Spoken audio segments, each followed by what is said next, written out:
Texas Wesleyan finds itself in need of a new head coach, and here we are in February. Speaking of that, by the way, Langston is now 96 days without a head coach, and that number continues to climb. Oh, by the way, Grandview is not going to be the only football team playing NAI football in 2026 that's coming off an undefeated championship season. We're going to talk about that and a whole lot more here tonight on College Football This Week, so thank you very much for joining us. I'm Joey McWilliams along with Doug Gann, and we will go ahead. We don't like to bury the lead around here. We want to talk about the other person that is on screen with you, and tonight our head coach is from Taylor, Upland, Indiana, the Taylor Trojans, Coach Aaron Mingo. Thank you, sir, for stopping by and joining us tonight. Yeah, thanks for having me, Joey. It's always a pleasure. Well, it is. It's a privilege to get to visit with you, and I have enjoyed the times we visited before. They've been preview shows, so now let's recap just a little bit. Let's talk about 2025. It's in the rearview mirror. Well, the calendar and everything says it's in the rearview mirror, but the 2025 season, another winning season for Taylor, and it had been a while since the program had had back-to-back winning seasons like this, 7-4 in 2025. Can you tell us a little bit about the year? Yeah, it was a year that I think just is more examples of where our program's at, and the fact that I think I mentioned this a few years back to you that I thought we were turning a corner on the field and establishing and kind of a new benchmark with how we compete and winning was going to become probably a little bit more of an expectation for us and we've always looked at winning as a byproduct, but we feel like we're in a spot where even though it's a partial controllable, it's something that we hold loosely, is not our ultimate end-all be-all pursuit. We are in a spot as a program where I think now it's an appropriate expectation that when we step foot on the field every Saturday, we're capable of coming out on top, and we know that, and certainly that sets a tone, I think, for everything we do as a program, and last year was a year that I haven't honestly thought about it for a while, so I appreciate the question. You're so focused on the task at hand and where we're currently at the off season, but 7-4, you mentioned the record, and in every game last year we had scored 35 or more points, which is the first time in my career I've ever experienced that. It's a pretty rare feat in college football to be at that spot where every game on your schedule you're able to hit that type of level of offense. Which is really exciting. But we had 4 losses still, and normally when you're scoring that many points, you don't lose that many games, and some of that is we had some possessions offensively that we could have done better, and some of it obviously is there's some possessions we'd like to get some stops on defense that I think would ultimately allow us to win some of those games, and all 4 of our losses last year we had a chance to win the game in the last possession, so they were 4 very heartbreaking losses that are difficult when you lose them right at the very end. But at the same time, any gap that once existed in our conference and on our schedule from our program and other ones that we played, that seemingly is gone now. And we're I think have established ourselves as a really competitive team. I don't believe our program's ever overlooked anymore in the mid-states, and we're starting to get, I think, other people's best shot. Which is exciting and will continue to sharpen us as we move forward. Yeah, I don't think there's any question. And, it's a lot like 2024 and maybe even more so because you all were playing, without question, meaningful football in the month of November. And so, every Saturday there was an opportunity that was there for the Trojans, to continue on with the season. I want to go back to something that you said right off the bat and talking about, well, this is what the record is and wins are important. And with that in mind, 9-2 in 2024, and it was the biggest turnaround from 23 to 24. You all had +7 on the win total. So it was the biggest turnaround in NAI and pretty much in a lot of college sports or college football in particular. 7-4 in 2025. Is that on paper? It's a setback, but what do you take for that for your program? Yeah, well, like I mentioned before, I think it just is a demonstration, or I guess some proof that our program is really solidified itself in a good spot where able to follow up a very competitive year with another one. and I think you can expect out of Taylor football that it's going to be a very competitive game, no matter who we're playing, and we have a chance to win, no matter who we're playing in the country now is what we believe. And like I mentioned, that there was, even though a 9-2 season, we had a game on that schedule where we'd lost a game by quite a large amount, and it still seemed like there might have been a gap with one of the teams on our schedule, and you look at the point differential now. The next year we lose more games, but they're of the closer variety, and they're games where we know we have a shot right at the end to win them, and we fall short and run out of time. And so, I don't look at it as a setback. I would imagine there might be some that do that. I mentioned this to you when we were 2-9 that you look at the record and it's like, man, that's really, really poor, and it's nobody was happy with 2-9 by any means, or felt like that's where we should have been. But I looked at that year. It was like, I don't think it's as bad as what people are feeling or sensing. I can see the signposts of progress in our program. I can see that we're playing better football. I can see that we're more aligned. I can see what's around the corner, and the winning is going to eventually happen. And then the next year we go +7, more wins in the season. And so, and you mentioned earlier, it's been a while since Taylor's had back-to-back winning seasons, and we're it's a cool place to be, and our school's really excited about it. It's kind of neat that as I sit, our guys in our program, we don't talk much about that. Our guys are just very focused on tomorrow's training session, and continuously building and trying to steward their gifts with the best they can, and loving each other well, and continuing to improve. And that's our focus point. And I think we're a program that's done a really good job of fixating on process over outcomes, and these outcomes that you talk about. I don't think they're going to go away from a positive standpoint. I think you're going to continue to see it happen well for us. How many wins is that year to year? None of us know. But we want to just continue to maximize our potential and continue to build. Coach, just first of all, a pleasure to meet you, as of course it is. You talked in that last question about your guys and about your work and about your training. How special has it been being able to have Coach Josh beside you the entire way through all of this, and being able to build this together? Yeah. Did you say Coach Josh? I did. Coach Flannery. Yes. That's awesome. Well, I'm glad you mentioned Coach Flannery, because so Coach Flannery and I go way back. We played together at Greenville University, and he was actually in my wedding, and our wives were actually college roommates. And so, you don't get to coach with a guy that you consider your best friend very often, but that's what we have. And he was pivotal when I accepted the position at Taylor. He was a pivotal, maybe the most mission critical piece as far as the staff goes, as far as I was concerned, because I knew who he was. I know how, like-minded and like-hearted we are, and how much alignment would naturally happen. And the guy is a fantastic recruiter. And even more important than that, I think when it comes to the discipleship that exists within our programs and our program and the discipleship model, he's the best I've ever been around, and has a heart for pointing people towards Jesus. And that's real essential to what we're doing. And he's a really good football coach too. So it's been awesome working with him, and we have a lot of fun. Talk about it often, how thankful we are that we get to do this together.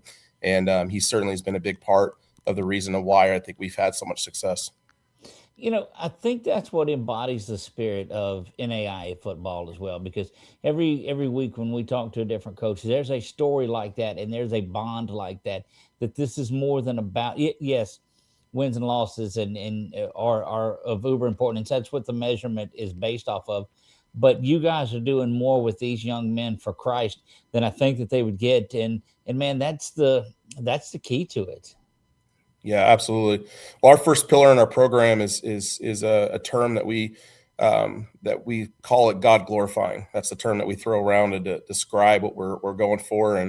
And I talk about this stuff often with our program, but more important than talking about it, it's actually living it out. And so when people are around our program and they watch us compete, or they're around our guys, it doesn't take long for people to realize, like, these guys are in relationship with Jesus Christ. These guys are in very intentionally ways. Like there's discipleship that's taken place. There is, in very intentional ways, there's service that's taken place. Our entire philosophical framework is we would call it a biblical framework for what we're doing. We want to do football according to the word of God, by the power of God, for the glory of God.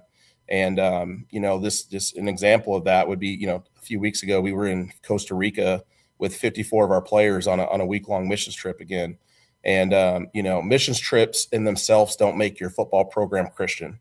I think sometimes, when people try to ask, well, what makes your program a Christian program or God glorifying football? Let's talk about it. It almost feels like it cheapens it if we start to give them the list of the Christian activities that we do.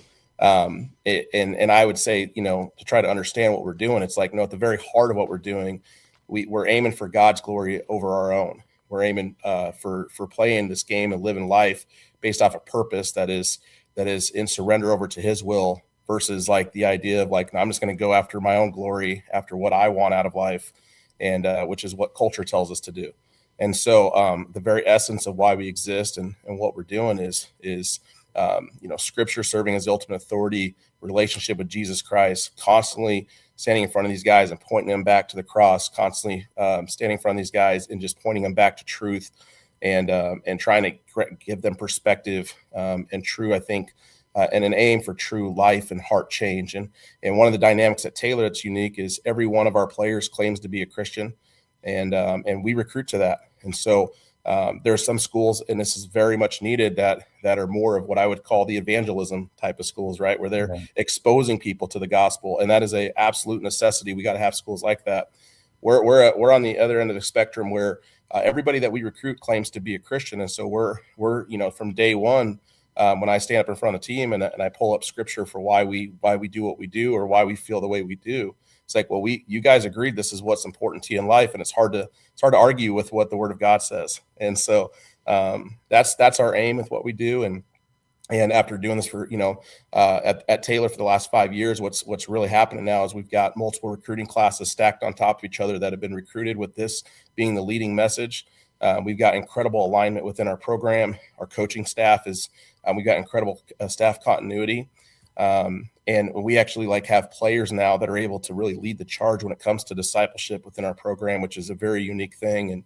And we're at an institution where, it doesn't take long to be at Taylor to understand the very heart and core of Taylor University and its mission is really just to continue to advance the kingdom and to bring God glory. And so it's a pretty cool dynamic we've got going on. We certainly believe in it.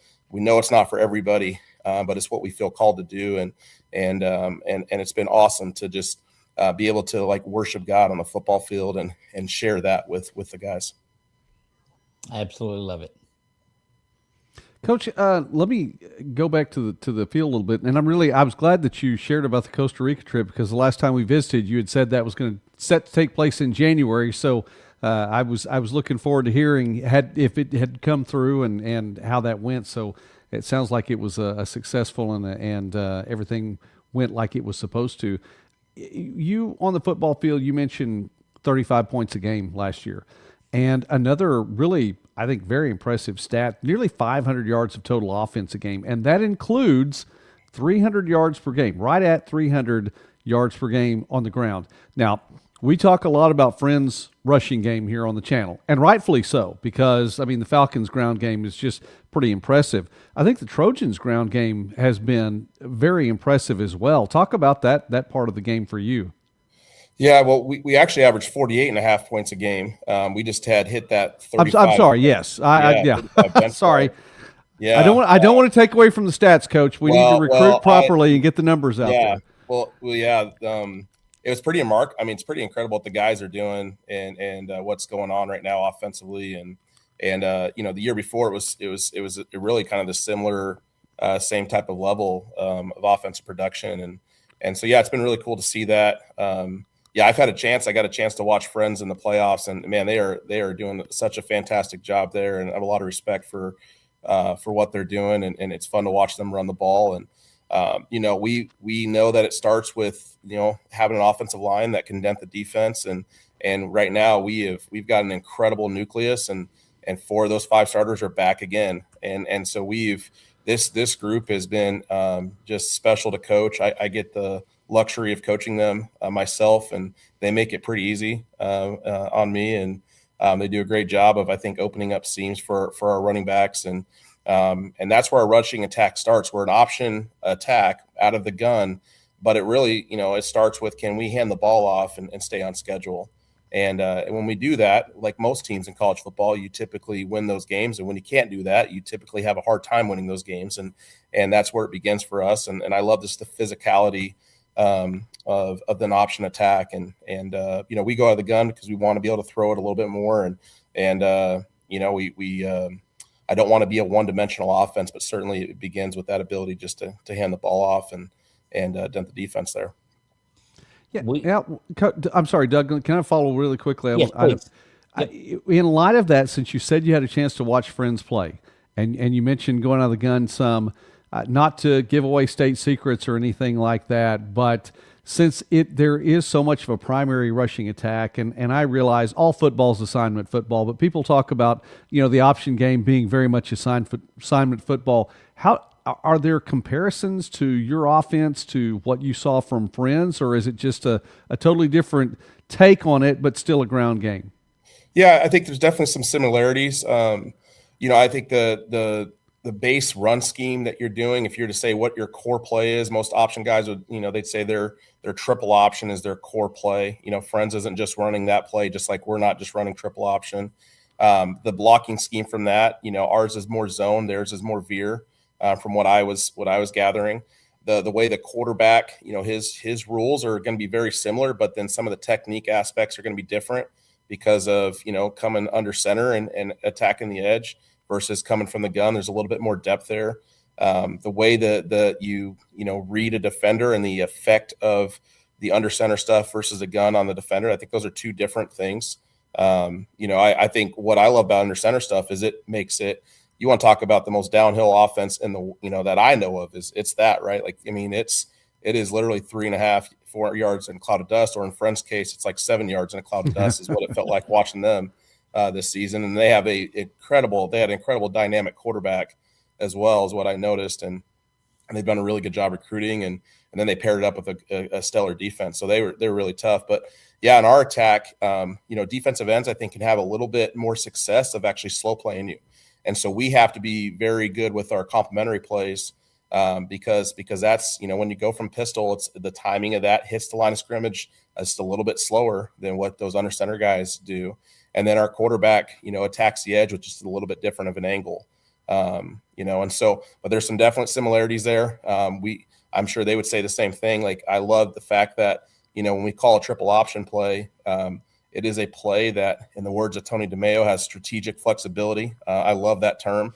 And what that's getting to is we call a play, and that literally is a play that is going to take advantage of what the defense is doing post-snap. So it's not like a pre-snap audible. It's a post-snap, reading of the defense. You're choosing which defenders not to block in the first place. And then literally you're taking advantage of what they're doing and all post-snap. And then obviously you have three options that can get the football.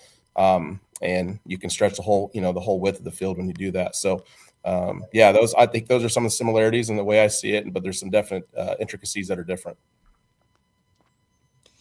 My question, Coach, went back to the recruiting side of it, and you can tell what your priority is because you look up and down the Taylor Twitter page, X page, and it's just big offensive linemen, big linemen are making these commitments to there. When you reach out to a kid, how easy is it to get in there and say, hey, look, we're going to try to run the ball 300, 400 yards a game. And these big offensive linemen are like, let's go.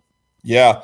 Well, the ones that I like to coach are like that, Doug. I've had guys that when I was at Dort, I would send out questions to our lineman board in the summer.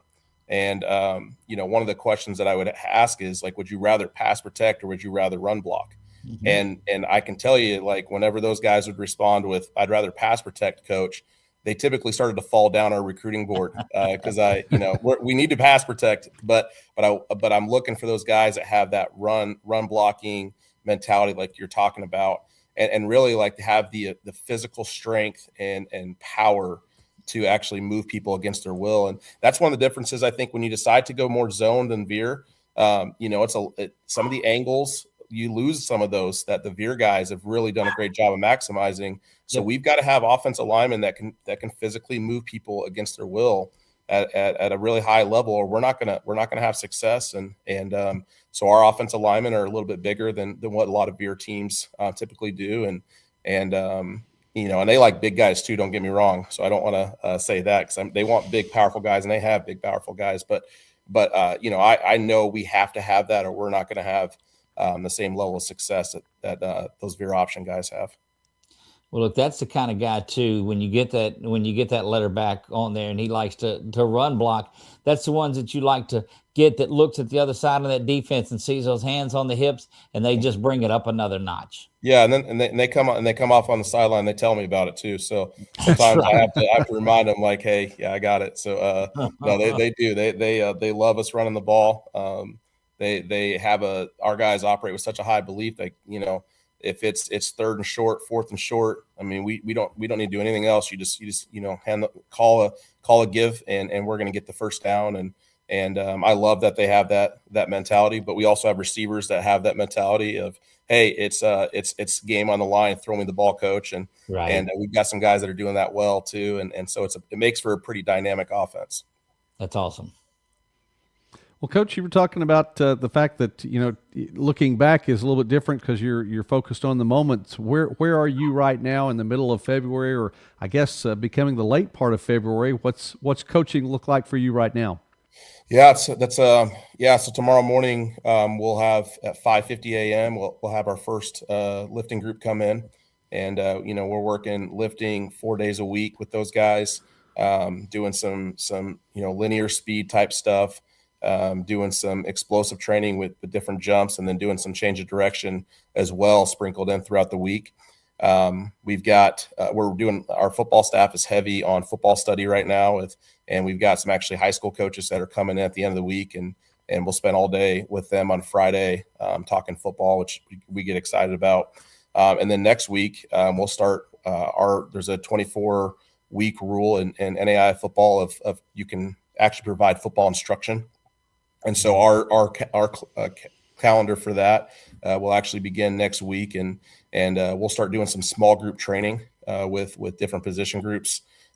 We do it a little bit different than what a lot do. We like try to if I work with offensive linemen, I try to work with 2 to 4 at a time in the off season, so you get some really good I think opportunities to develop them and evaluate them, and then just meet them where they're at and with what aspects they need to develop in, and so we take that approach throughout the month of March, and then once we get into April, it's spring football practices. All right. Is there a spring game on the schedule this year? Yeah, just inter squad scrimmage with ourselves, but it will be on May 1st. All right. Wow, May 1st. Yeah, I'm a fan. Even though I'm a bigger guy, and I don't like being hot, I also don't like being too cold, and so we push our spring ball back a little bit and try to get in some of that warm weather. I don't know if I'm tough enough to be out in the weather we've recently had. No, it's presented challenges for everyone. I mean, even Doug down in Louisiana has had some weather issues down there. So it's supposed to be 20 with a wind chill in the morning here, and it was 80 yesterday. So there's the South for you. Oh man. Well, Coach, Doug, did you have anything else for Coach? No, Coach, I just I appreciate the way that you run your program, and that it's faith first in there, and the abundance of players that are coming in, and no doubt why the success is there. It's your obedience, and just hats off to that, my friend. Well, I appreciate that. Coach, I look forward to visiting with you again, June or July, somewhere after May 1st. We'll definitely get the spring game in the books, and we'll talk a little bit more. I know you'll know a little bit more about the team heading into 2026. August 27th is a Thursday night, and that is when the Taylor Trojans are going to take to the field first. A little crossover game in the Mid-States Football Associations. They'll be taking on Olivet Nazarene, and we will have Coach Mingo here on Midwest Sports Net channel a little bit later on. But for college football this week, Coach, thank you so much. It's been a privilege to get to visit with you tonight. We really appreciate you taking time on your Sunday night. Absolutely. Thanks again, guys. Always a pleasure. Yes, sir. All right, we're going to let Coach Mingo go, and he's in that Eastern time zone right now. So he told us a little bit earlier it may be past bedtime. He's got to get up early for that 5:50. I didn't know they made one of those in the morning. I thought it was just in the evenings. Listen, we appreciate you all watching us here on College Football This Week on Midwest Sportsnet and on 446 Sports as well. We'll talk a little bit more about our respective channels in a moment, but please, if you're watching us here on the live show tonight, let us know and go ahead and get into the chat and be a part of the community here on College Football This Week. Tell us where you're watching and what team you might be cheering for. You may be a Taylor Trojans fan, so that'd be pretty cool if you were. Had our first Louisiana viewer on a week ago. That's right. Recall that. That is exactly right. So we're making some headway into your neck of the woods with college football this week. And you know, that's one of the things too, Doug. The team for which you broadcast, Louisiana Christian, it's not the only NAI team or program in the state of Louisiana, but it's the only one that has a football program. It's the only one with football because, like you said, the rest of the sports are in the Red River Athletic Conference, and there are four schools in here: LSU Shreveport, LCU, LSU Alexandria, and then Loyola is down in New Orleans. And so there are four teams here that participate in it. Now, LCU, of course, goes out to the Sooner Athletic Conference to play their football because the rest of it's because it's a non-football conference in the Red River Athletic Conference. But yeah, there is a bit of that here, but the football side of it has just been, I won't say an afterthought, but it's basketball heavy, it's baseball heavy, and it's those type of things. Shout out to Matt, who I mentioned the weather's a little bit colder where he is. You're right, Doug. It's supposed to get colder. It's supposed to be below freezing here, which, in southern Oklahoma, we don't necessarily care for that much, especially into late spring because the plants don't know what to do. And Mrs. Midwest Sportsnet's already been talking about some tomatoes today and what she wants to get out. And those need to get out fairly soon, so we need to not have too much more weather that is below freezing. I don't know what it's like where you are, Matt, but I'm willing to say it's cold. And I will say this really quickly, Matt. There will be a Coach Larson sighting sometime in the very near future on College Football This Week. Just want to let you know that is official. We just don't know officially what day it's going to be. So that's coming up too. Really enjoyed Coach Mingo tonight. No, he's just great to visit with. And I know, and I say this every week because each one of these coaches, and you've had the luxury of interviewing them multiple times on here, but it's just great. The philosophies are different. The schemes are different, but the core family group, the NAIA, that remains constant throughout. Mm-hmm. Absolutely. It is. And I one thing I like about the off season, Doug, is that we do get a chance to visit with the coaches a little more from the live perspective, a live stream perspective in all of that. So, it's not something we get to see as often during the regular season. Now, there are a number of coaches that have come on, at least on my channel, during the regular season and visited some, but they have a lot going on. So there's a lot going on at my door with my dog. There's a lot going on. That's all right. That is all right. Well, let's get into a couple things news-wise, Doug. All right. First thing is this. Texas Wesleyan, they need a new head coach. And, Doug, it's February 22nd. We have news that broke this past week. Coach Brad Sherrod out at Texas Wesleyan. He's taken the head coaching position at Morehouse State. And that is in the SAIC. It's a Division II program in the South. So congratulations to Coach Sherrod for his new opportunity. And that means now 15 schools are going to have a new head coach coming into 2026. Your take on this first, Doug? I think it's great opportunities. I hate that it's late in the year like it is, but a new head coach in this late in the season, I think does it maybe start a domino effect where they take somebody, because Tex West is a tremendous program and it's one that certainly it tied for the conference championship and was, the playoff representative out of the Sooner Athletic Conference this year. Tremendous stadium, tremendous fan base. Funky Town is alive. And so I don't know why still, but, that they'll get somebody that's really good in there. But what kind of domino effect does that do? Do they pull a coach from somewhere? Do they and does that trickle down? We'll have to see.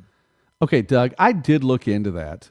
Okay. I looked into Funky Town, and I'm gonna have to look into it again. I did research that because I knew for you and for me both, we were struggling with hearing that every time we were there. Welcome to Funky Town. You're in Crowley, Texas. I didn't know that Lips Incorporated wrote the song for you, but hey, if that is the case, and I do know a little bit more about it, but I want to make sure I have my facts straight on that one. However, it was a big DJ thing back in the 80s, and they made it popular there. I need to give more information. Yeah, okay, let me throw this up here for Matt really quickly. Yes, there will be a Coach Rock sighting here on college football this week, and you're going to transplant tomatoes or Mountain Memorial Day. Wow. Now, is that because you're farther north? I think that might be a factor, because I know that we definitely do tomatoes before Memorial Day. Good Friday. Around here. Good Friday. So, all right. Yeah, Good Friday, you say? That's when we put them in. Yep. It's been a year or two, and we have property that we have not had a garden on before, and we're here now since September of 2020, and so we haven't had a garden out here yet. And I was reminded today of that on the trip back from Oklahoma City. So we're definitely going to make some changes for Texas Wesleyan, though. Doug, let's go back to this for just a moment. And I think you made a good statement on that. There is a trickle down effect. How does this affect the assistant coaches? Because whoever comes in, I mean, there are two ways to look at this. Whoever comes in, are there going to be some assistant coaches that he's going to bring with him from wherever, or if he was a head coach or whatever the case may be? And secondly, for the ones who are there already in Fort Worth, do they still have jobs? And this is kind of late in the year to be trying to find a new place for employment, if not. So a couple of things that's the question there is, or do they just look internally and bring somebody else up without a search? Because again, you're already in spring practices in a lot of these games. It's hard to pull somebody over from that. Or do you get somebody, now it's a first opportunity for them? And I find it hard to believe that it's a first year head coach that will take over that Tex West program that is so solid. But if they bring somebody in, if they promote, it could be, promote from within, like you're saying, and maybe that's their only choice. But they've got a number of people that have been around for a little while. But what's interesting now is 2 vacancies are both out of the Sooner Athletic Conference. That has nothing to do with anything except coincidence, but it does warrant attention. Yep. I mean, it's obviously, and they're 2 totally different situations. Yep. I mean, one right in the heart of the Metroplex in the Dallas-Fort Worth area, and the other one, I mean, it's close to Stillwater. That's where Langston is. By the way, in case you don't know where it is on the map, if you know where Stillwater is, which is a little bit northeast of the greater Oklahoma City area, am I saying that tongue in cheek? Probably not. But Stillwater is its own place, and it's a nice sized town. But Langston is it's not really a nice sized town. It's a university community, and it's a very wonderful town. It's just not big. And so there are 2 different situations, 2 different scenarios there. And, we mentioned Langston, man, it's, the count is now at 96 days without a coach. Look, that's a full 3 months plus. You can't get there from here. That's that trip that we had to fly into Tulsa and drive over to Langston to get there. So yeah, it's a difficult trip to get, I think, anywhere in Oklahoma, perhaps. It's not that bad. But yeah, but the search is on, and I think you had a graphic that related to that. But do we have a graphic? I think we may have a graphic. Let's check, Doug. That's what they're still searching. Still looking. Still looking. I like it. Looks Waldo.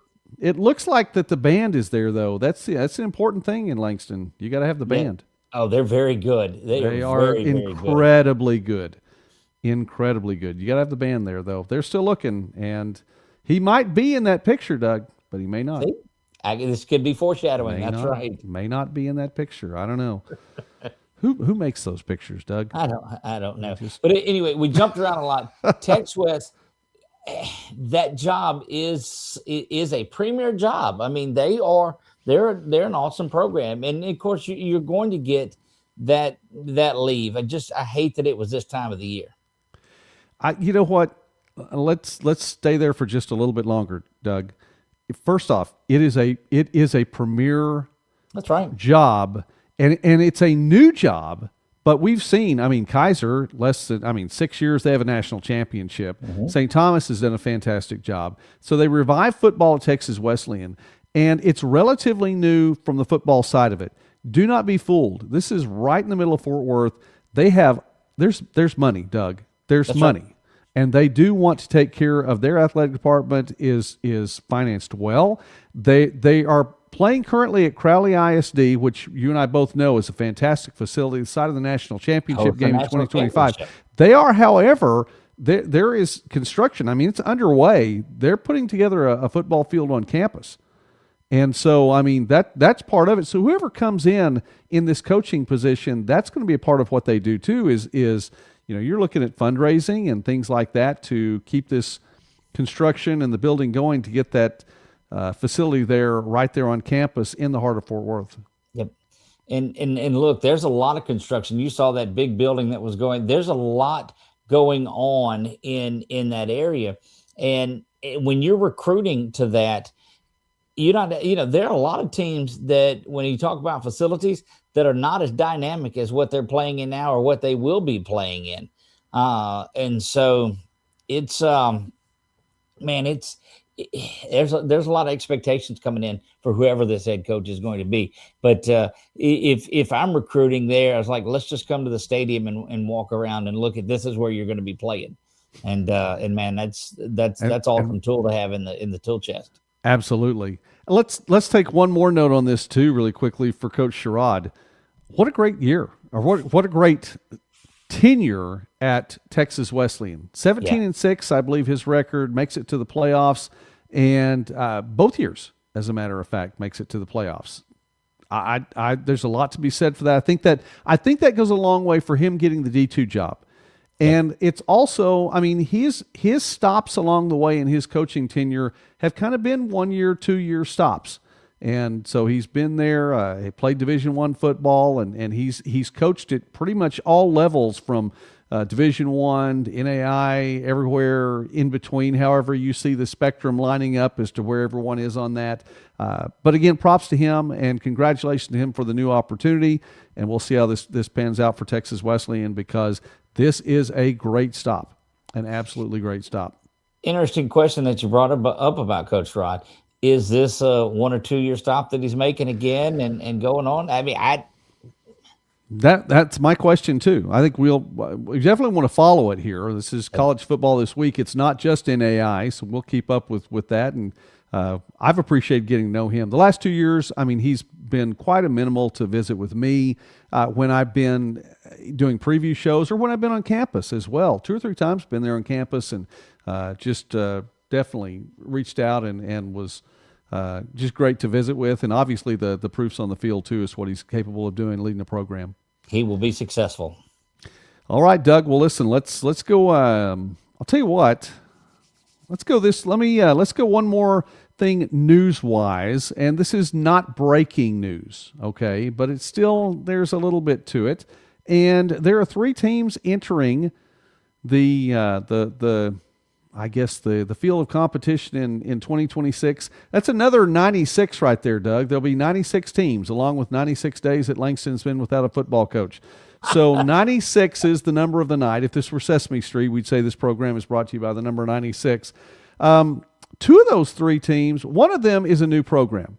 Mount Mercy, new program there. And I don't know what to expect from that program in the sense, except that the last 2 years have provided us with a blueprint that you don't want. 2 years ago, Simpson came in 0-9 in 2024, 0-10 in 2025, and they now have a new head coach for 2026. Rio Grande comes in, new program, 0-9 in 2025 in their first year. So we have 2 new programs that in 3 years of competition are 0-28. Mount Mercy obviously doesn't want to go that route. So we wish the best for Coach Daniels in there. But the other 2 programs, Doug, they have a little bit of experience. It's just been from different areas. For Andrew, coming in from the junior college ranks, the Fighting Tigers, man, they're 2 years in, and last season were 8-1 overall. What a great season there. And the junior college football, I mean, there aren't that many teams that go. I think they're like 4 or 8. I think it may just be 4 So not everyone that finishes strong in 8-1 is going to make it into the playoffs at that level. But what a great way to come in. And I'll tell you what, I think they're ready for NAI, for full NAI. Time will tell on that. It is such a difference. I mean, when you jump up into a different level on it, I think it takes a little bit of time to get those recruits in there. I like the success that they've had, and I like the way they've gone about it. But how it translates over to the NAIA, I'll take my best Joey McWilliams role on this, and only time will tell. It was a privilege to get to visit with Coach Nick Garrett, Dr. Nick Garrett, on the channel a little bit earlier over here on Midwest Sports Net, and I look forward to visiting with them again as they go a little bit more and know a little bit more what this team's going to look like for this year. You know, the other team, though, Doug, is someone who's on Taylor's schedule for 2026, and that is St. Mary of the Woods College, also from the state of Indiana, from St. Mary, Indiana. Of course, Taylor there in Upland. So they're going to see each other this year. And St. Mary of the Wood College, 4 seasons of football, but Doug, it's all been sprint football. Now I'm going to take this as a quote directly from the website sprintfootball.com to make sure if you're wondering what sprint football is, they use NCAA rules just like NAI.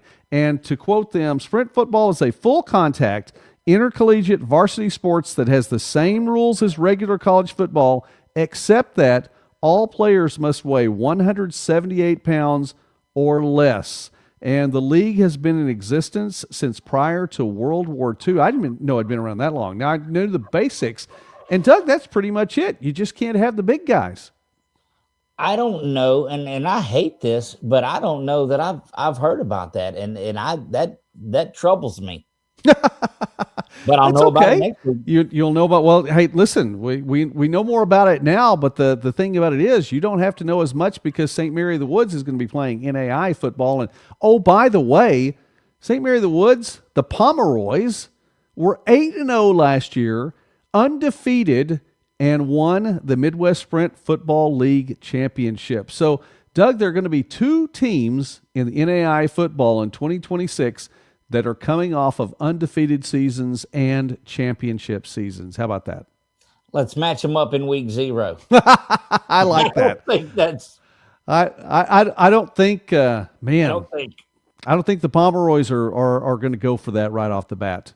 Well, I'm tell you one thing that they're going to have to do right away is recruit some dudes over that 178 mark to be able to get in there. But I love the idea of the sprint football. That's a whole different animal. Yeah, and by the way, if you go to St. Mary's website, they already are talking about their first recruiting class. So they've been bringing in some big boys already, just like you are into the screen there, bringing in big ones. That's my helper. She's here with me all the time, and she just ducks down behind the name and lays down and sleeps until something goes wrong in the living room and she starts to bark in. But and normally we have 2 of them back here, but the other one's just who knows where she's at. Well, we appreciate Matt, by the way. No Rotten Tomatoes for Midwest Sports Net in the 446, so that's pretty cool. Appreciate you being on. We have Matt in the house tonight too because our cupboard is bare. I'm telling you, Matt, you may be the lone community member that's out here keeping us going tonight. So, man, we appreciate that. That's a lot. And there's still stuff to talk about on February 22nd, which includes, Doug, this. I think it's time to start talking about this and asking this question. I asked it a lot during the summer last year, and I think let's go ahead and ask it right now. Who has the toughest schedule in NAI football in 2026? And I'm going to pitch one to start, okay? I'm going to pitch this one. Yes. And I should have had this graphic up there. Forgive me for not having the graphic. We'll try to bring it up next go-around or the next time I'm on. Southern Oregon. Man, I think the Raiders have a case to be made for the toughest schedule in 2026. Because their schedule includes, of course, the Frontier Conference West. Oh, by the way, Carroll. By the way, College of Idaho. By the way, Montana Western. Eastern Oregon, program's on the rise. New head coach coming in for Eastern Oregon. The Mountaineers have that in 2026. But they also, when you look at the non-divisional section of their schedule, Montana Tech, undefeated through the regular season last year. Dakota State, who was someone I thought could be, if it's a 24 team field last year. I know we started talking about that here last week.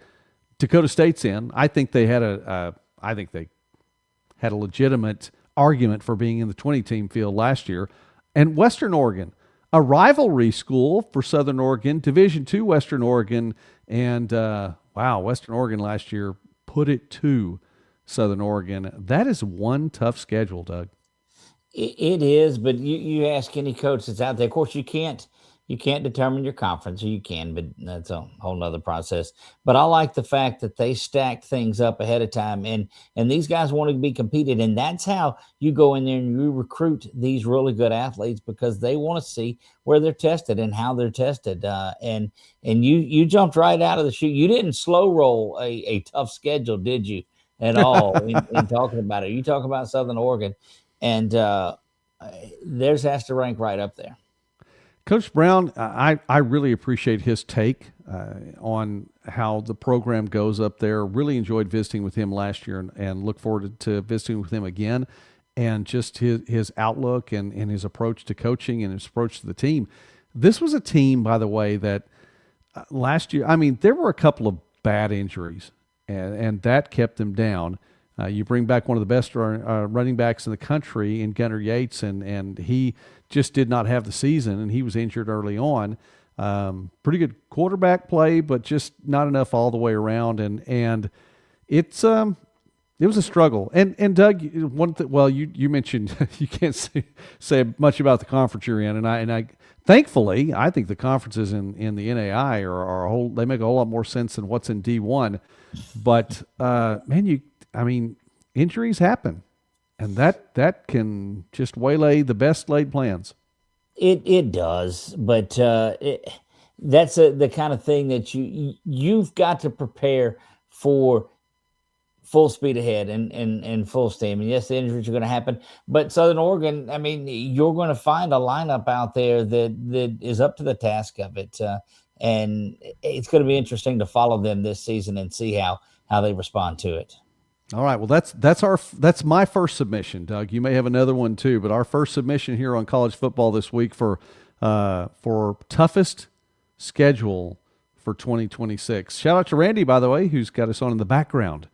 So we'll try to speak a little quietly. We don't want to get Randy in trouble. We don't want to get him in trouble at work. That's right. So we'll speak really quietly from there on out. You know what? The biggest part of tonight was getting to visit with Coach Mingo, and I think that's our news for the week. There's not a whole lot more other than the big news out of Fort Worth. That's a big deal. I had a couple of extra points tonight, though, Doug, and I wanted to pitch them your way. Here's an interesting stat, and I try to make sure Doug and I are on the same page when we go on with our lineup for the show, but I want to keep a couple things that I haven't shown him yet to just see his reaction on that. Okay. So here we go, Doug.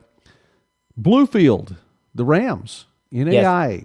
The Bluefield Rams under Coach Dewey Lusk.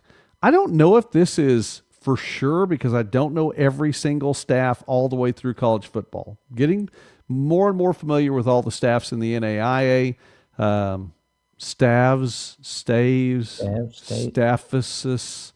staffitis. I don't know. Anyway, staffs that's there. Coach Lusk, who is an incredible interview. I can't say enough about that because I could have laughed all the way through that. He's a great interview. I think this is the only staff in college football with two father and son coaches. How about that? You have Coach Dewey Lusk and his son Gil Lusk. Dewey, of course, the head coach. Gil is the video coordinator and running back coach. And then you have Coach Michael Ketchum, the defensive coordinator and linebacker coach, and his son, Matt Ketchum, who is the defensive line coach. Have you heard about that, Doug? Have you heard about that in any situation, two father and son combos? No, not at all. The closest thing that I've seen is there's a D1 school that last year had two sets of twins on it. So coaching staff or on the team? On the team. Okay. On the team had two sets of twins on the same basketball team, but not close to father and son. What a special moment that is on both sides of it.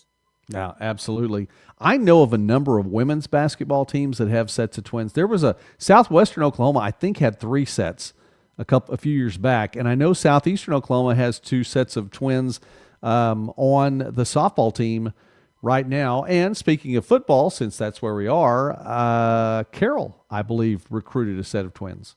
I think it's on Carroll's team. I know it's a Frontier Conference team, and I believe it was Carroll that has a set of twins coming in the 26 recruiting class. So, there you go. But a father and son like that's kind of neat. Something to keep your eye on because you're not just one, but 2. I can see it one.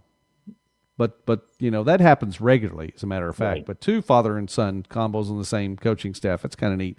Here's my final extra point for the night, Doug, as we're wrapping up this first hour, and I think it's going to be our only hour this go-round. Right. The U.S. men's hockey team beat Canada 2-1 today.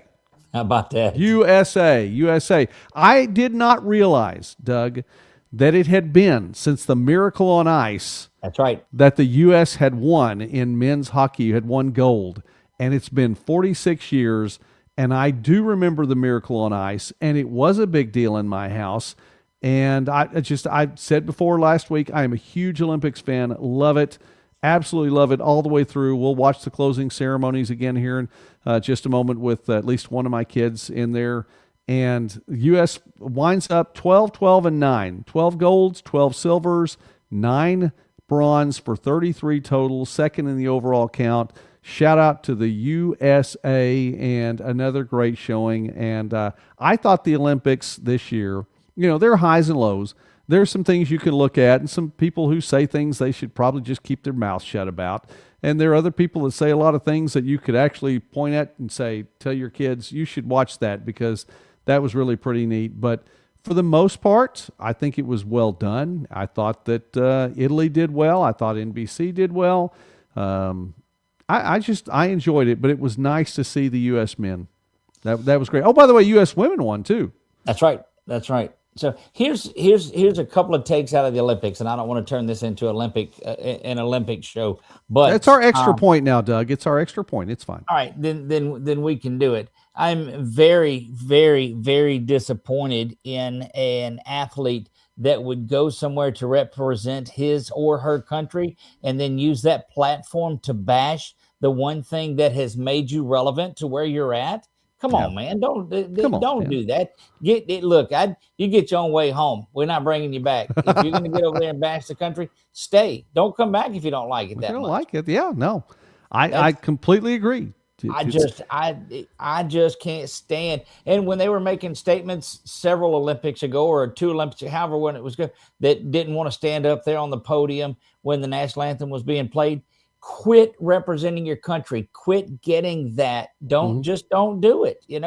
Go do something else. If you can't have pride in the country that you're representing, that is putting all of this behind you, then don't go do it. The other thing is I saw an event, and I've only watched one event this entire time just because I was flipping through and there it was. So it was called the Ascent, I guess, and the skiers would take this, I guess it was a strap that would give them traction on their skis and climb up these steps and then ski down and then put it back on and do it again and take it off and ski down for 45 minutes. Yeah. I don't understand it. But there were a lot of people there watching it.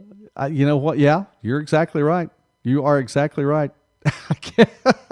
And it's funny too because some of those guys, they're the guys in the skis uphill can do a 6-minute mile in skis going uphill. That's right. Doug, ways. I'm not sure. I can tell you certainly I cannot do a 6-minute mile going downhill without skis. In my car, maybe. These guys, it's look, so impressive. It was great, but I don't look.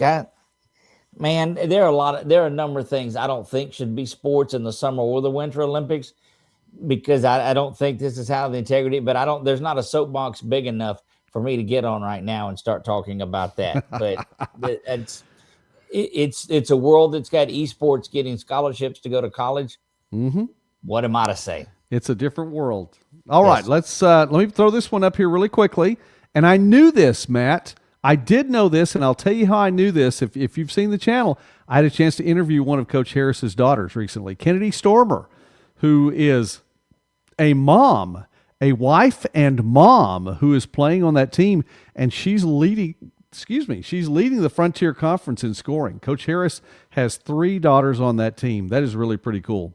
Actually, very pretty cool. Okay, let's wrap this up, Doug, because we have a little bit different take for next week. Yes.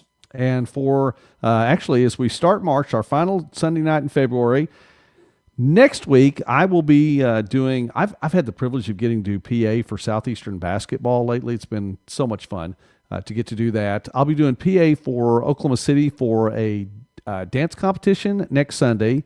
And then the Sunday following that, I'll be on the call for Great American Conference basketball. It'll be Championship Sunday in Fort Smith. So I'm a little bit out of pocket.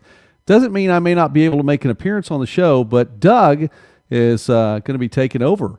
And he's going to, that's big shoes to fill. Yeah, well, at least 9 or 9.5, something like that. I don't know. But yes, so I look forward to, I hope to be able to pull over the car on the drive home and at least make an appearance on the show. But Doug's going to have some guests, and college football this week will be in fantastic hands. And I'm pleased and privileged to have Doug as my partner and co-host and just a broadcast guy on with me now here on College Football This Week. And just want to give you all a heads up. So that's a programming note, but we should have some more videos on Midwest Sports Net this week. Doug, you have a lot going on 446 Sports as well. We do. We've got a lot of softball, a lot of baseball still going on. The playoffs are here for basketball. We're doing a girls basketball playoff game. I told you the high school team that I covered last year in softball that we did, they won the state championship. And tonight at our show that we do a coaches show every other week for the softball and baseball teams, presented me with a state championship ring, which I thought was just that's so cool. It floored me.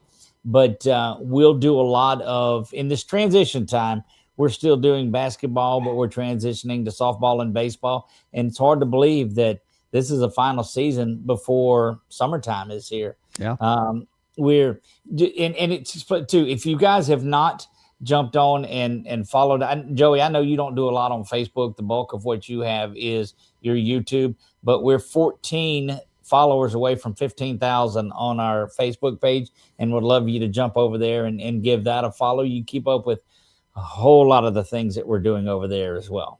I don't think I'm following you on Facebook. I'll have to do that. I'll help bring that number up there. So I do a lot. Well, I do a lot of Facebook with my business here in Bryan County, right? With the Bryan County Patriot, the newspaper. But I haven't done as much on sports. I'll have to help you out. Wave.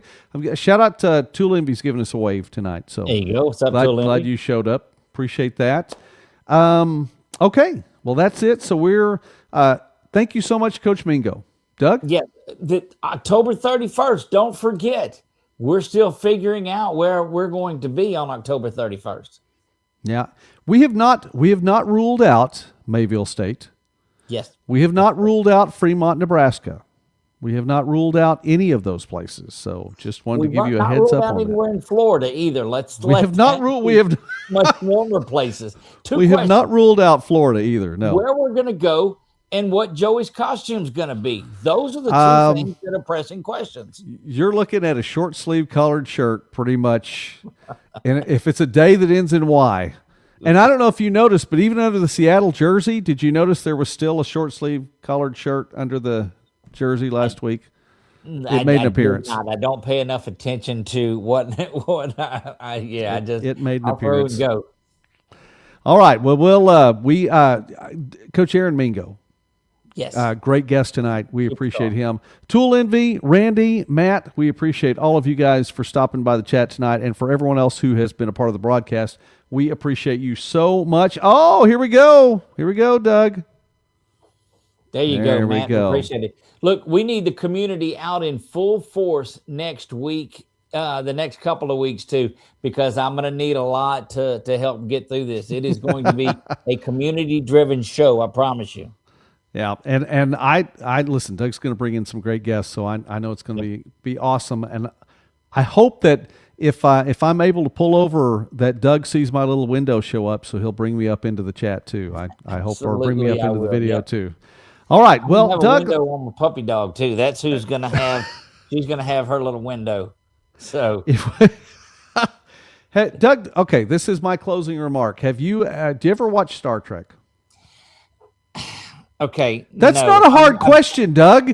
You I took know, your but- cap off and had to think about that. That's not a hard question. But this has been something that's battled me my entire life, is because I've never watched any of the Star Wars, and I've not watched the Star Trek, the old ones or the new ones. I never have. And so it ultimately ends up getting me in grief because I mix them up a lot too. Okay. And so For anyone who's watched Star Trek, as they say in the original series and Next Generation, we do watch Star Trek around here.